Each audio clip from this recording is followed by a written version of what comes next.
All right, snow sample time. So one of the projects that we're a part of is the Living Snow Project, and I believe they're based out of Western Washington University.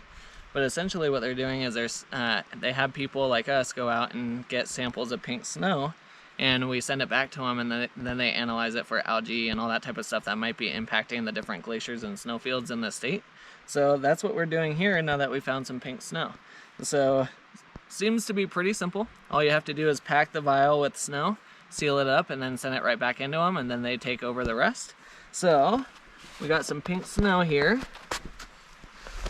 We're gonna start collecting it. And that is really pink. So it'll probably take a little bit to pack all this. We'll do a couple from little different patches right here. We'll come up to this spot. Actually, you up here. These are a lot more red, babe.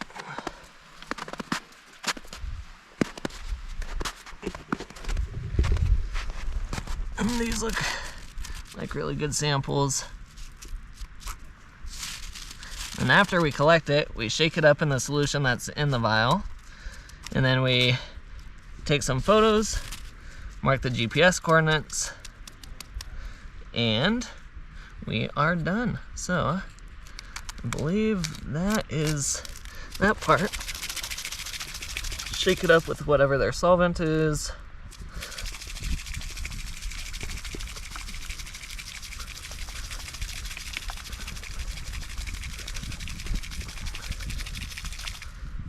And so now it's all mixed up.